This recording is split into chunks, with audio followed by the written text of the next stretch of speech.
Welcome to the Whole Story podcast.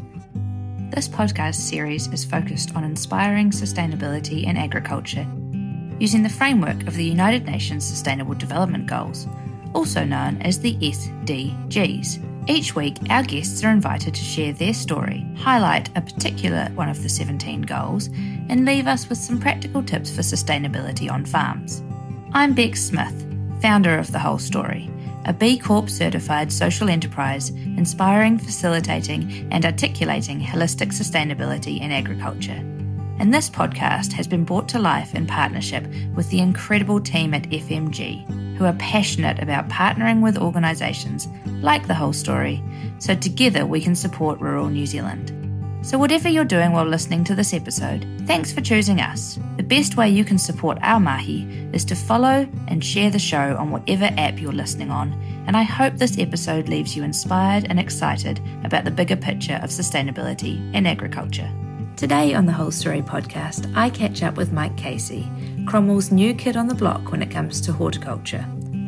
But with a background in tech, not farming, Mike is definitely making his own mark on the industry by starting the world's first 100% electric, zero fossil fuel cherry orchard and selling their cherries through the consumer brand that he co-founded called NZ0. Mike reached out to me over social media and I had the pleasure of heading over to check out the orchard.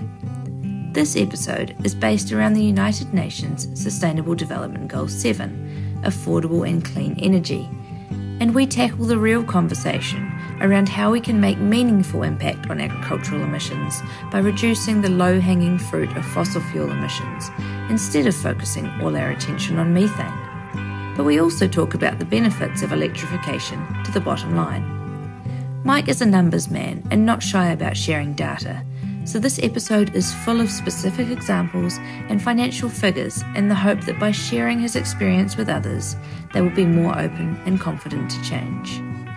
Welcome along to today's episode of the Whole Story podcast. Today we have with us Mike Casey from NZ0 and Forest Lodge Orchard. We're going to be discussing today the concept of clean energy in agriculture and what that might look like. So welcome along, Mike. Yeah, thank you. Thanks very much for having me on, Bex. I'm excited to share our story. It's actually a crazy story about how we first connected.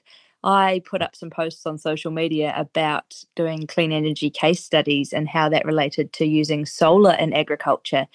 And you reached out and invited me to come along to Forest Lodge and see what you were up to there. What an awesome invitation. Yeah, I want to hear more about the story of Mike Casey. Where do we begin? I am originally a computer programmer from Wellington, and I went over to Sydney in around about 2012 to found a startup with a couple of other co-founders, a software startup that was basically a website for university students looking for their first job when they left university. And fast forward 12 years, we sold that business in 2019 to Seek. It was at the stage where about 4 out of 5 university students in Australia wanted to use that site to find their first job. My wife and I, having sold that business, had the luxury of choosing where we wanted to live, and New Zealand was always home, and we decided that we wanted to settle in the Queenstown Lakes, Central Otago region because of our love of the outdoors, a bit more of a time to get out of the concrete jungle of Sydney and into a bit of a different lifestyle. We found our farm that we're now on our cherry orchard, which is originally a house with 9 hectares of land, for the same price as a 4-bedroom house in Wanaka, and about half an hour's drive from Wanaka. We decided that we would purchase that and see what we could make of it and start making some income off the land, which is something that always fascinated me, getting into farming and wanting to be a part of that community. I guess the big piece is that a lot of people are suffering from a serious bout of climate anxiety, a lot of potential problems on the horizon relating to the climate. And I always knew that my next business was going to be something in the climate space, but just didn't really know what it was. When we decided to plant 9,300 cherry trees on 6 of our 9 hectares, I did the calculations and it worked out that our trees sequestered some carbon, but it was only about 3.8 tonnes of carbon a year.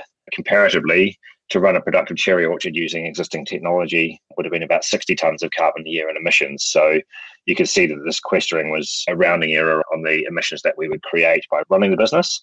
It became an odyssey to electrify everything and try and move entirely away from fossil fuels, which is something we managed to achieve probably 6 to 12 months ago now. We had our first harvest, and I believe that's the first zero fossil fuel harvest in the world. So I think in about 4 minutes, I've just explained my whole adult life to you.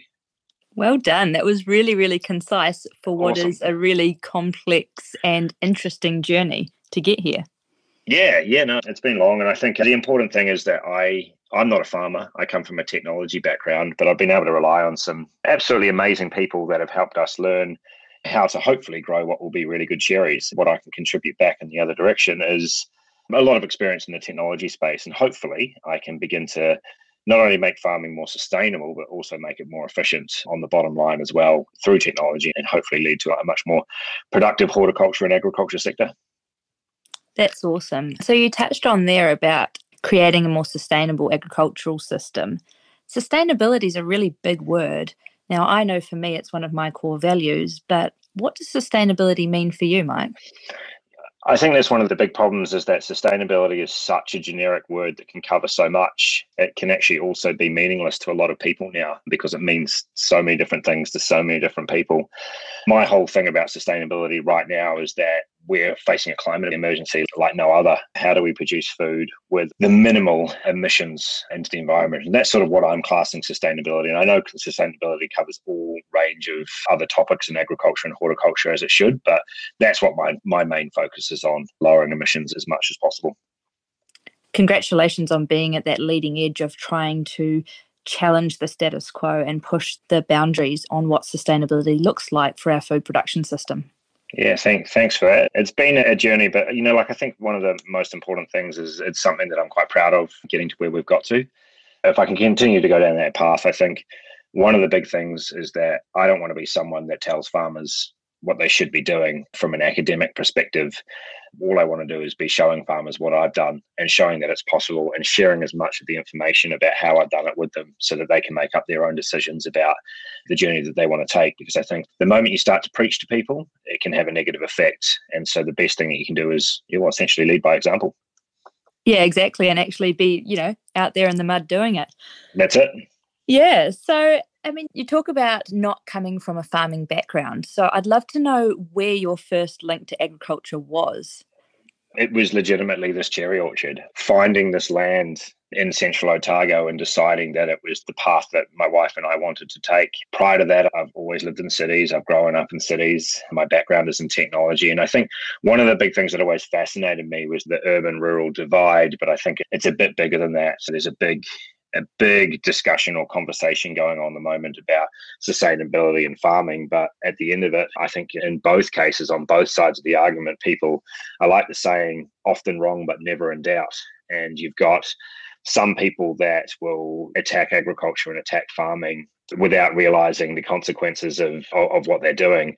And on the other side, you've got some farmers who are so entrenched in the way that they do things that they're not willing to change. And it takes people in the middle that will actually enact on that change. And so my first thing about getting into horticulture or getting into agriculture was, well, let's be the person in the middle. Let's become a farmer, and then let's try to do the best that we can with the resources that we have available to set the scene so that we can change that discussion and change it and hopefully put it in the right direction. So my first introduction to agriculture was only 3 years ago.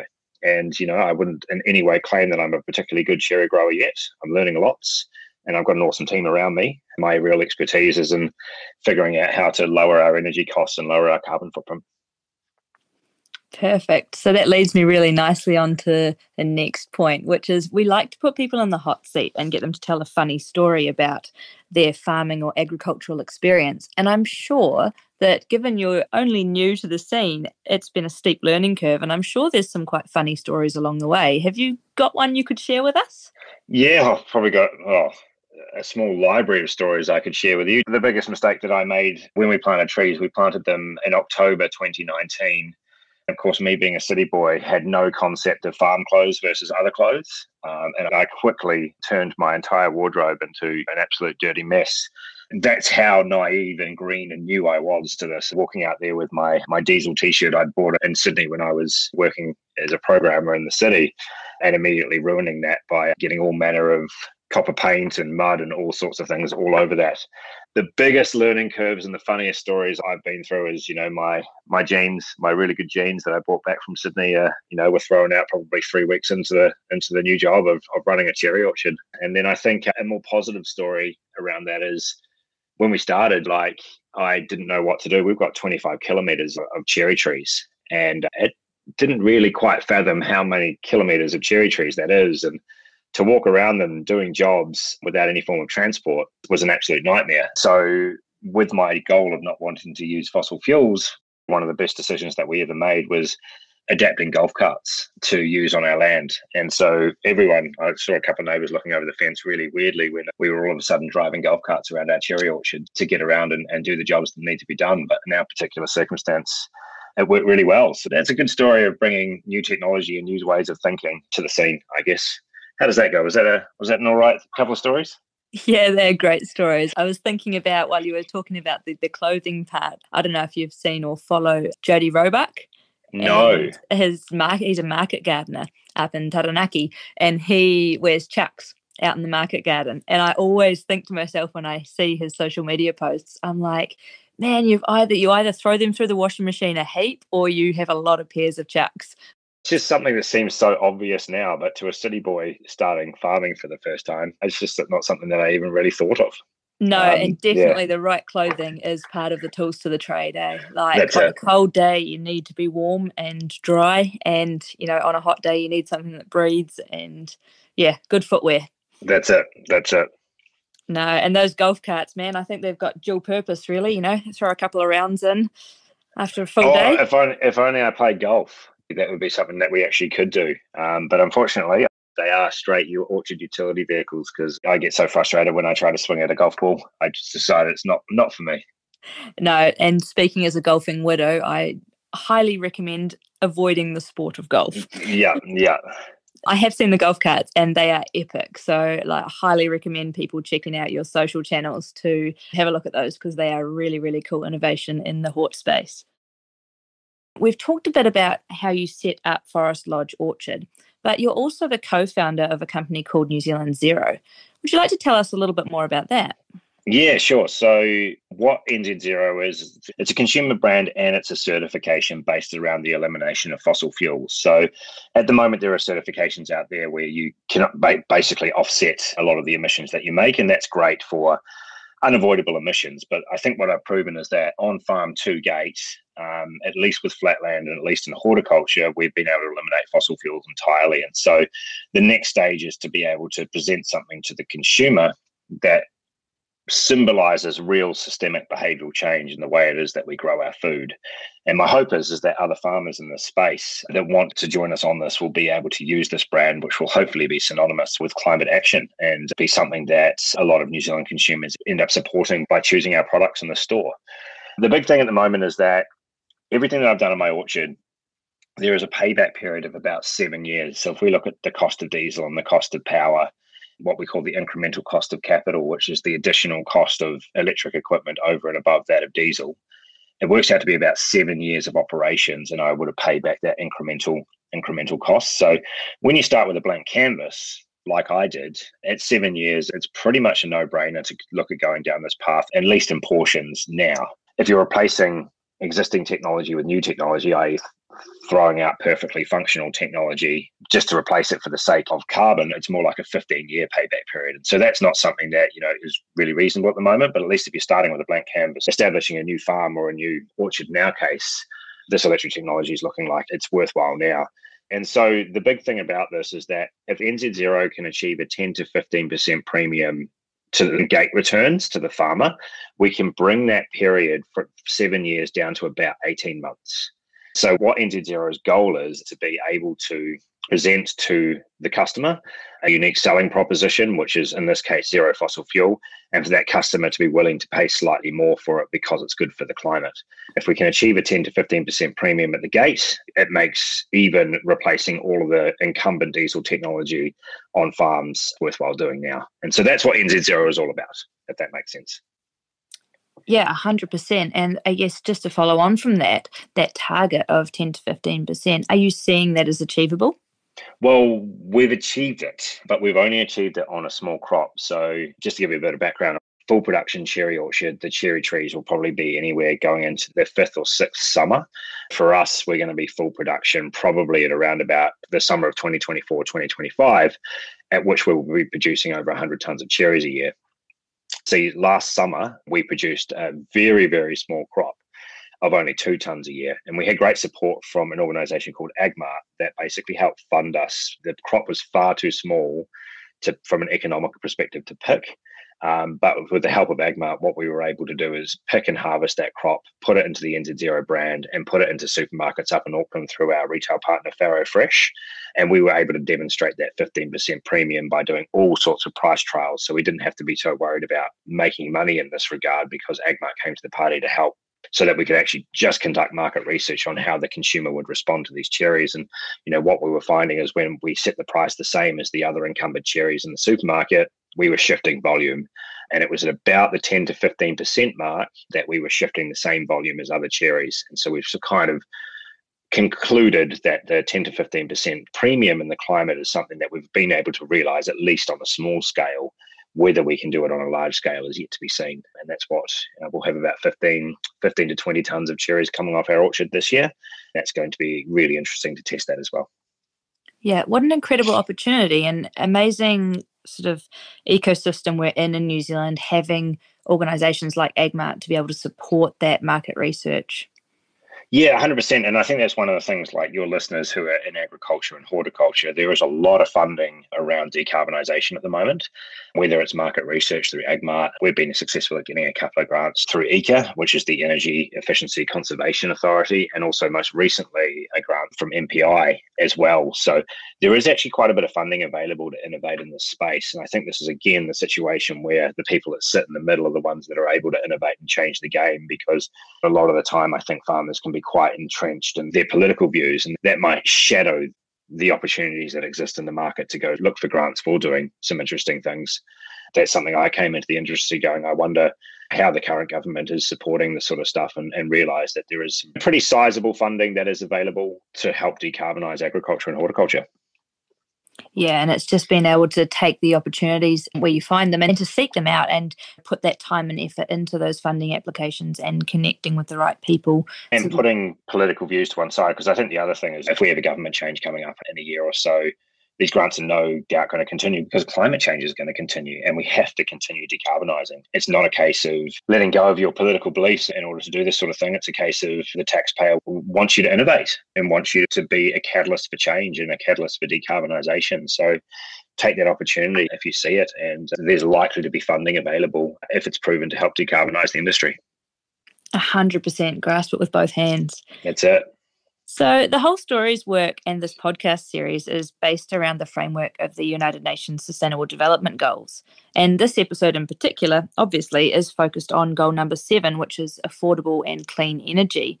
So I just wanted to dive a little bit further into this goal and discuss, we've already heard a lot of what you're doing with NZ0 and Forest Lodge towards that target. But, talking about clean energy and clean, affordable energy and what that means to you and your businesses you're involved in. I guess the first thing is I've set out a goal, having a technology background. I'm trying to eliminate my entire energy bill. I can talk to the cows come home about how I've done this. And I think in reality, I'm going to come up slightly short, but I'm not going to come up that short. And so I think in reality, if you add up all my line charges, all my consumption charges, all the admin charges when it comes to power, considering I've of course got no diesel bills, no energy bills from diesel because I don't burn any, and then also having a look at the amount of money that I'm making through exporting power back to the grid at certain times, I think my total energy bill for the year might fall at under $1,000. I was hoping for a net zero energy bill. I just don't think we're quite going to achieve that. But, we look like we're still going to be saving in the vicinity of, $40,000-$50,000 a year in energy costs by doing what I've done. And that's what leads to the sort of 7-year payback period.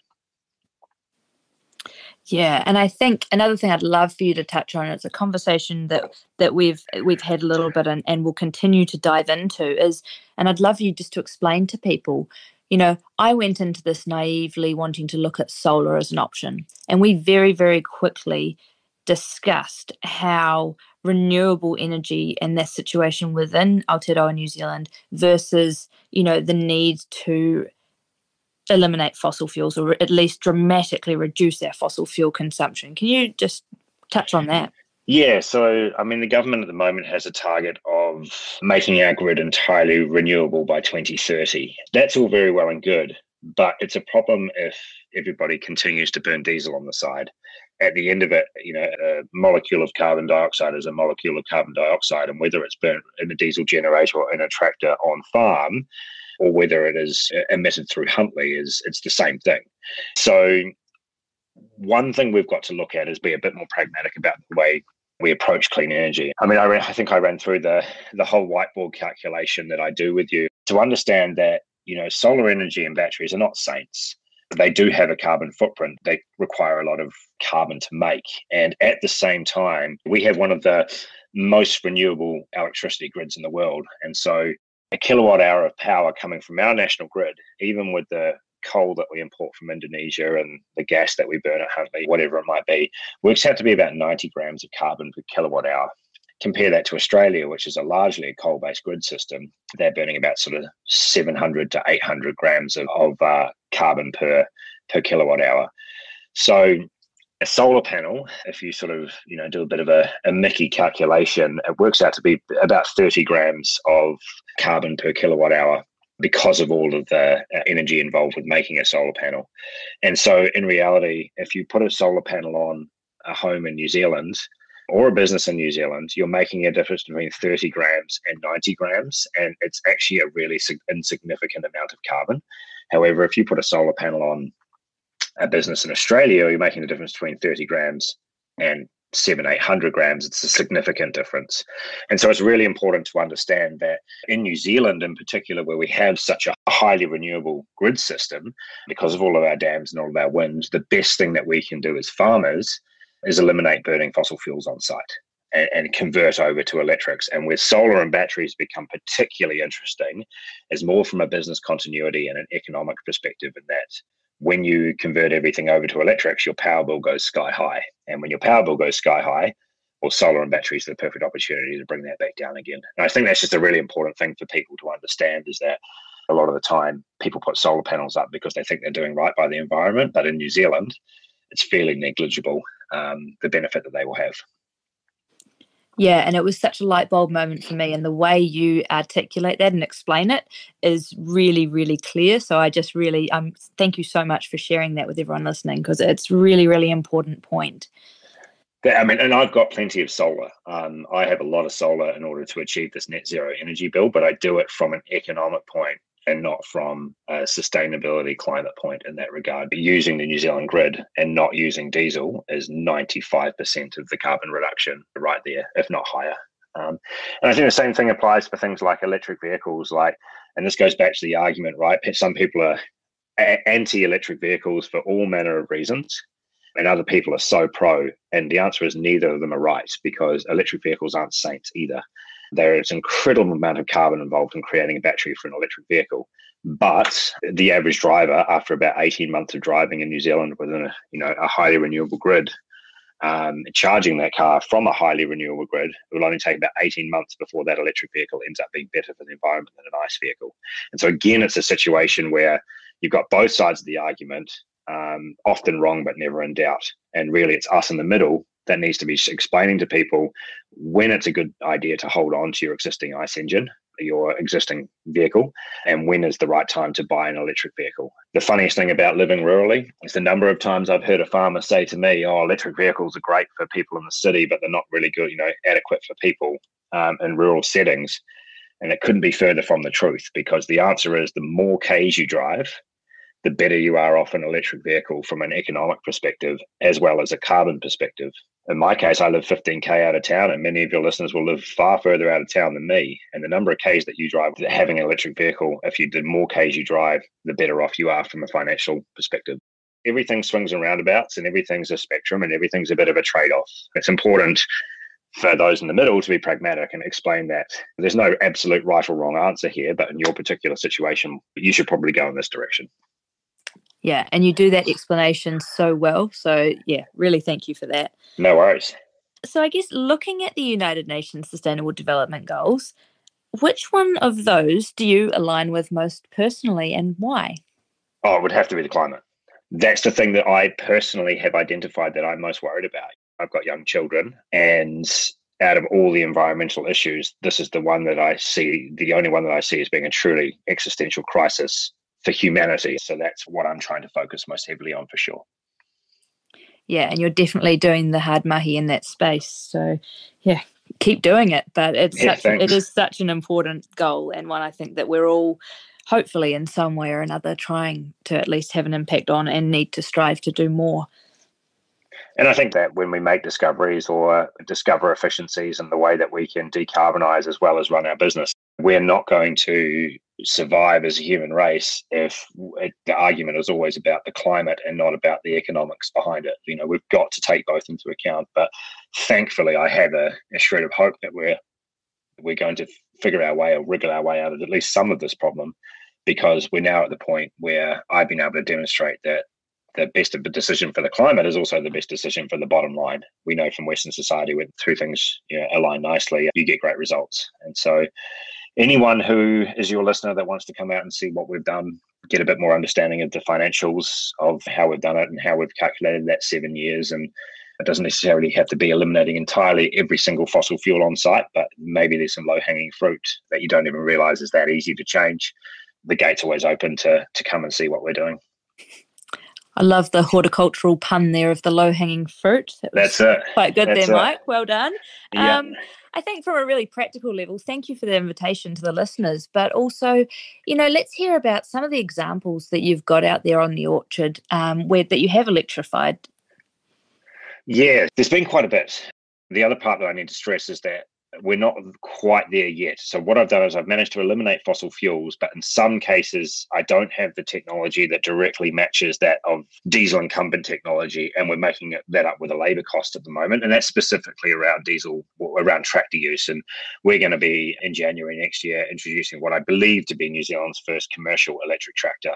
Hopefully at that point, I'll be able to, turn around and put my hand on my heart and tell your listeners back that we will be running the most efficient horticultural operation in New Zealand, because not only are we paying for energy, but we're also now not paying that, sort of additional labor cost as well. I can run through and I can talk about a bunch of things. The first one, when we bought the place, it had an old, really clunky diesel irrigation system. And one of the big problems that we have with farms in New Zealand is that a lot of them aren't connected to the grid, or if they are connected to the grid, they're on single phase power. And so one of the first things that I had to do, which was a massive expense, was to pay $110,000 to upgrade a transformer to a 3-phase connection and run a new 3-phase cable and install a switchboard in a way that was 110 grand straight up in order to pay to play in this space.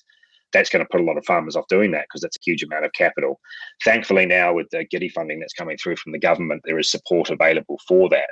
But once I actually got that, the game of electrification started to get quite easy. In the case of replacing this old diesel clunker with electrics, I spent an extra $30,000 to do that. And the incremental payback on that was 4 years, and the total payback period was 11 years. And I saved 10 tons of carbon a year just doing that on 350 hours of irrigation a year.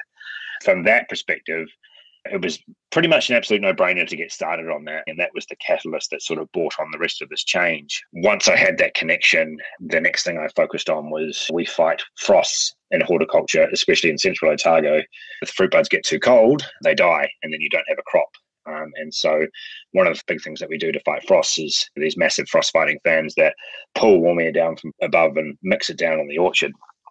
My electric frost-fighting fans, it's quite incredible. The incremental cost of capital for 2 of them, so the additional cost was only worked out to be about $30,000 more.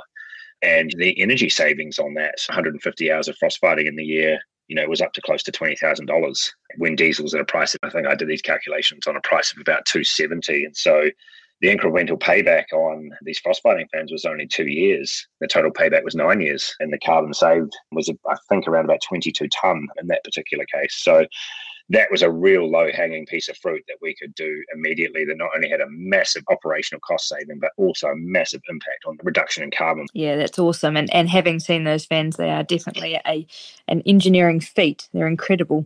They sure are, and it's amazing that they came from South Africa, of all places. It's not really a country that we necessarily think of as producing technology like that, but in my quest to find electric technology to do these things, I had to go as far as South Africa to find them.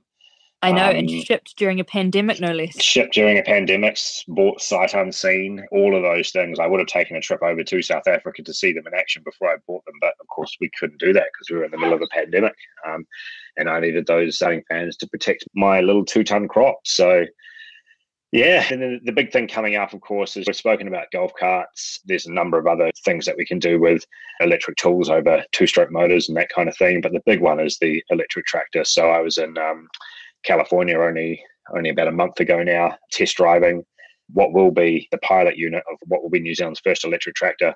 That's going to be an absolute game changer because not only is it electric, which means it doesn't have a lot of energy costs involved with running it, but it's also potentially driver optional, or that they can deliver on the promises that they want to make around it being driver optional. It's going to completely change the game in horticulture because not only can you drive a tractor around the orchard for next to no energy cost, and therefore that opens up a whole bunch of new tasks that you can do with the tractor around scanning crops and getting better data to become a better grower.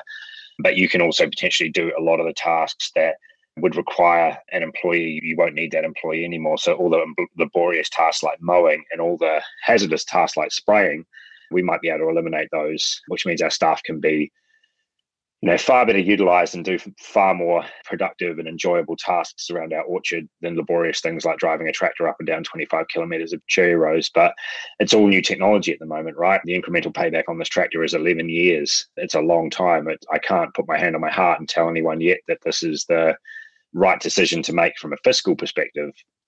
Although if you're looking at a 1-to-1 cost ratio between diesel and the price of energy or the price of electricity, but what I can say is I'm very excited about the huge amount of opportunity to innovate that this thing might provide us.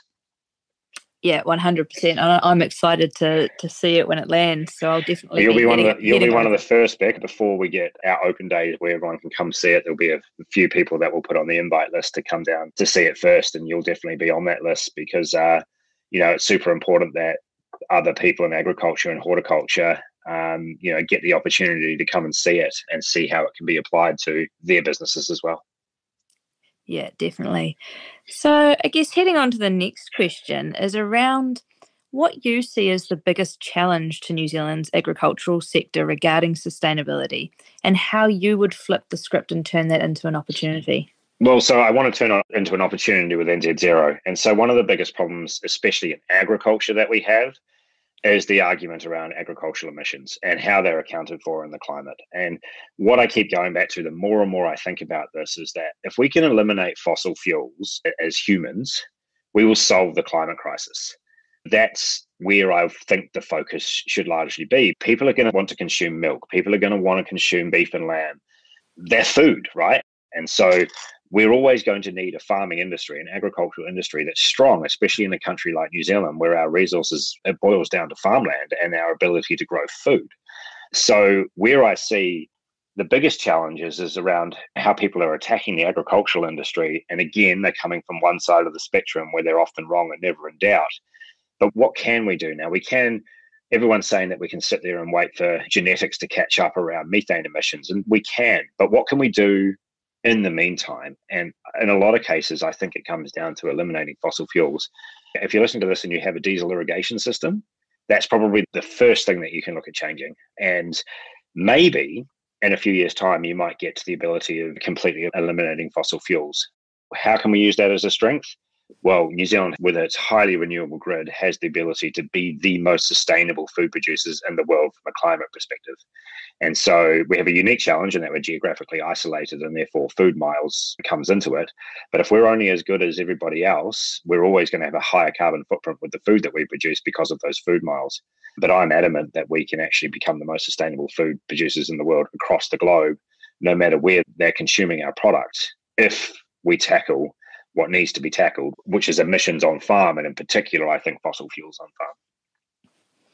That was a great way of framing up that opportunity. And I loved there how you gave that first practical step example of shifting your diesel irrigation system. I was speaking to an old farmer not that long ago, and he suffers from the same problem that everybody suffers from when it comes to electric vehicles, which was sort of an inert human nature that you want a vehicle that can handle absolutely everything.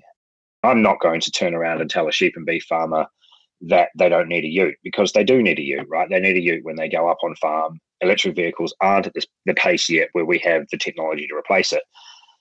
But when it comes to driving 50K into town, 50K there and back into town, the ute is a completely over-engineered piece of kit, and you wouldn't drive your tractor 50K, right?